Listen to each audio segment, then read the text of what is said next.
Alright guys, 2025 is shaping up to be the best year of all time for roller coasters.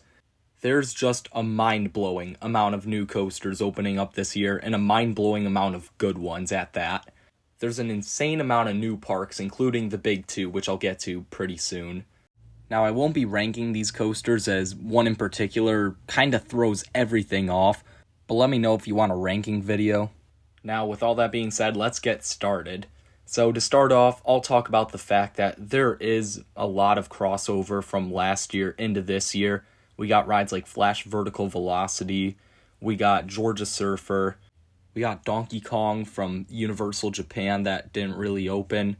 So there's a lot of rides like that. There's a few that I'll talk about individually that are worth noting, but obviously we got a lot of those types of rides. But let's get into the big two. And starting it off, we've got Six Flags Qiddiya.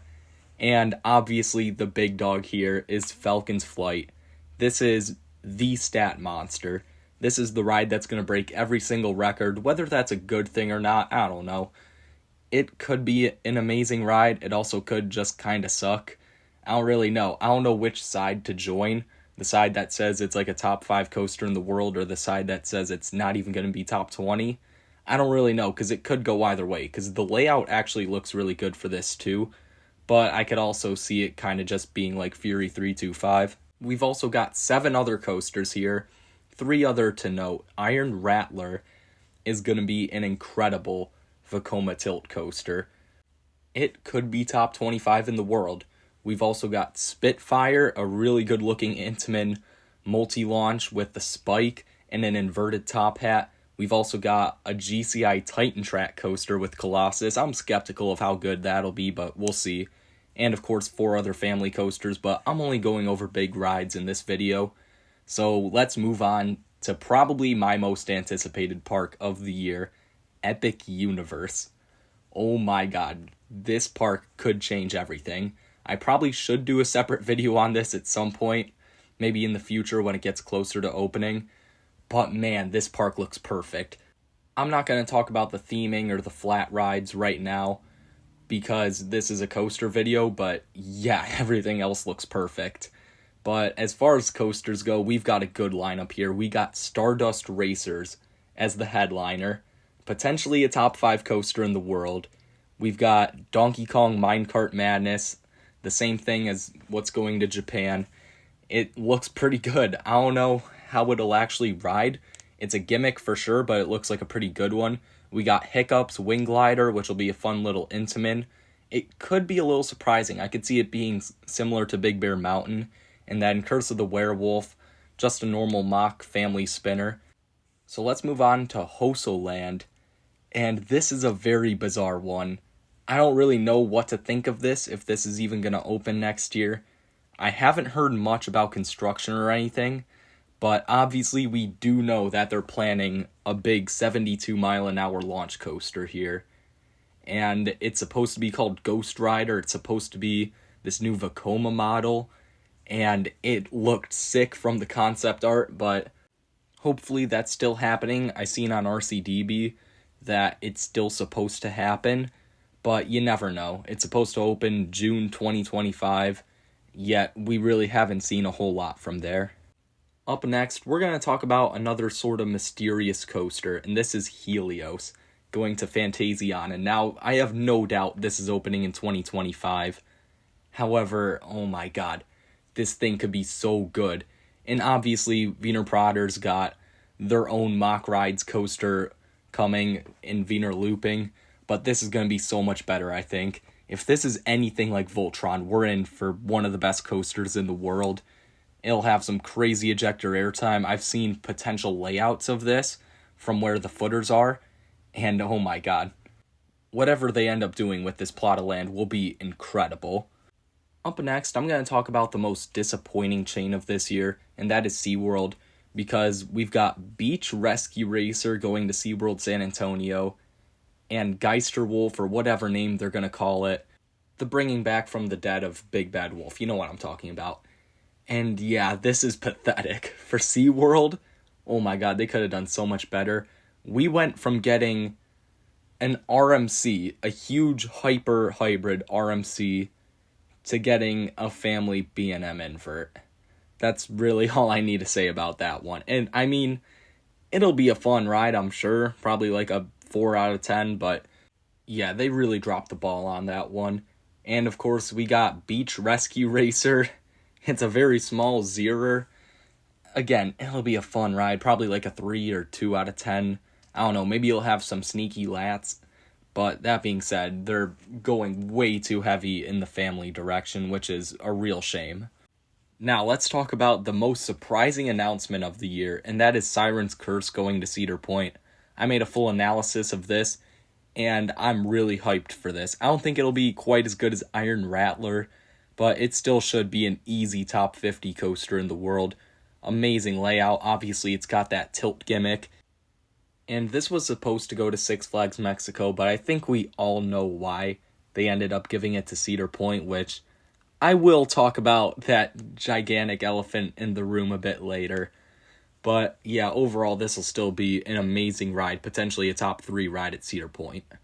So let's move over to the other tilt coaster opening up in North America, and that is Circuit Breaker, and I'll also be talking about Palindrome. Codaland overall is a really sketchy park. You have no clue if they're actually going to open these rides. There's construction starting. There's been some good progress on Palindrome, but again, you never know with these guys. Circuit Breaker especially, I'm really skeptical about.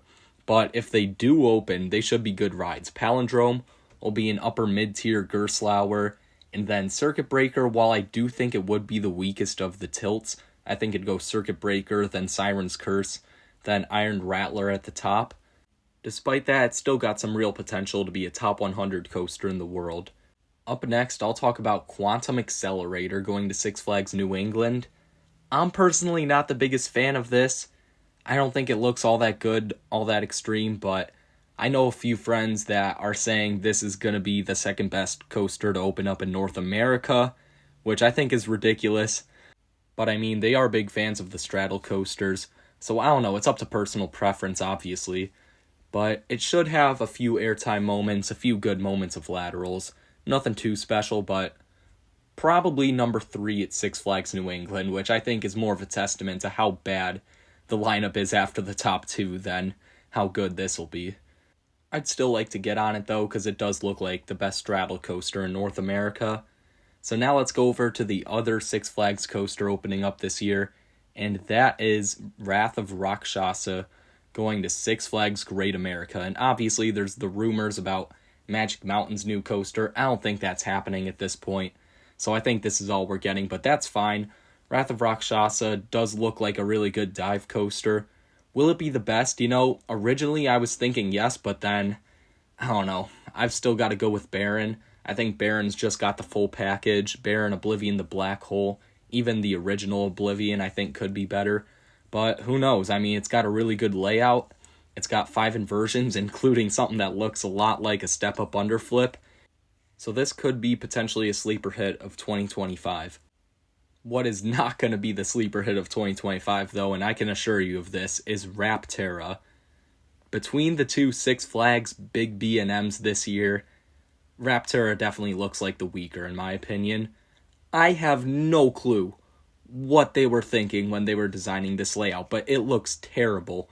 Of course, the launch will be fun or whatever, but it's not going to be like Hulk's launch or anything, not Storm Runner, you know. And then the rest of the layout looks pathetic. They say they're going to give airtime. There's no chance these hills actually give airtime. They look way too drawn out, plus you got the vests, it's going to be bad.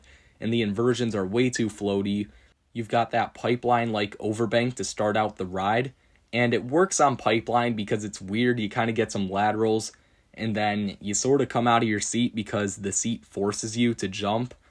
But in this case, it's just going to be a nothing element. This ride is probably going to be a nothing ride, and definitely won't be the third best in King's Dominion. That'll still be Dominator. Now let's go back overseas again, over to Saudi Arabia, for Transformers going to 7. And yeah, I don't think this will be that good of a ride personally. I'm not a big fan of the Axis. I wasn't a fan of it from day one. I thought it just looked like another gimmick. It'd honestly be just as good as the 4D free spin. there's still way too many people who have way too much faith in this concept to be an elite coaster. No Access coaster is ever going to be elite, I'm telling you right now. And this one is definitely not going to be elite. Oh my god, this thing looks pathetic. You don't even have an air compressed launch on this ride.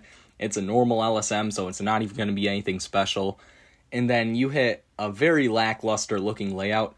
Again, so many people are mesmerized by the concept of the Access that I think they're forgetting the fact that this will just be very similar to a free spin. I think we're looking at a 6 out of 10 for this ride, honestly. So let's go back over to North America for Alpen Fury. And this is a ride that's going to be a lot better than most people are saying, I think. Because, yeah, wow, some of these inversions look like they're going to absolutely throw you around. That Skyflyer loop looks like the dive loop on Batman Gotham City Escape on steroids. And so many of the inversions look like they could give good airtime.